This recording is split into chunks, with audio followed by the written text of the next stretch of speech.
Sige, go. XFM Katropa. A very quick manifestation. I was actually listening to the ruling of the presiding officer, and initially I thought he would rule that the defense would likewise be given the opportunity to speak up, and at some point when they likewise have the opportunity to withdraw witnesses. I would like to think, Mr. Presiding Officer, that would have been the better approach, because this is an impeachment court. This is not. We are not bound by technical rules, unlike court proceedings where lawyers are familiar and would really want, to make it as orderly and as technical as possible. But again, I will yield to the ruling of the chair, but just a reminder to everyone that technical rules of evidence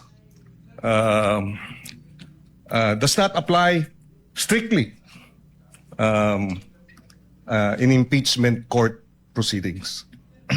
Precisely because nakikinig ang taong bayan, pagka-technical masyado, na sa halip na lumalabas ang bawat punto.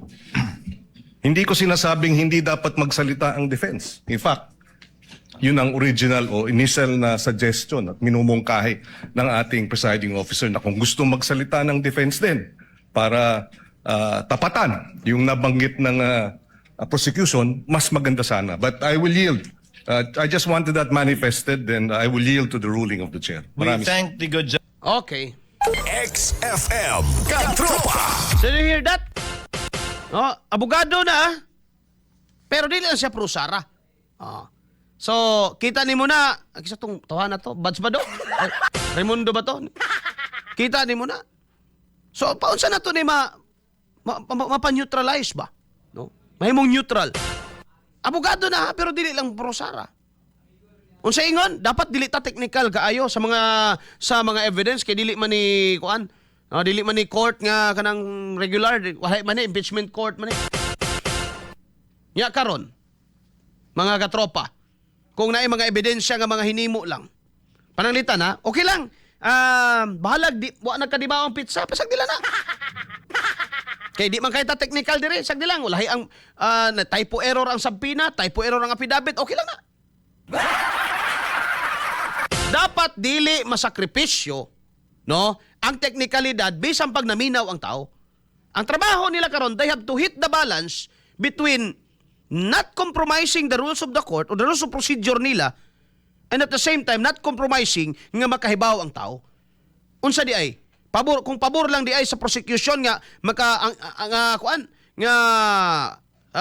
pasangil nila kang sara, okay lang.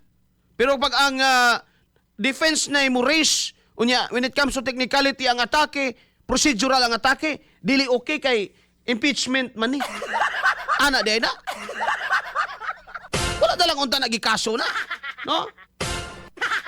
Di ba? Una-una ako no na Raimundo, may yung kagtama ka, Kiko, no?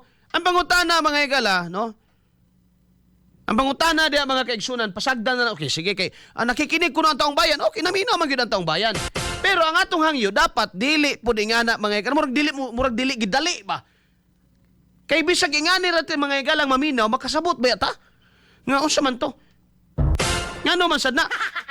Ngano man sad ang affidavit nga typo? Ngano man sad ang subpoena nga typo pod? Ngani ultimo mga igala, ang presiding officer niingon na nga matay, typo na imong affidavit, typo pa imong subpoena, gyud sama ninyo na.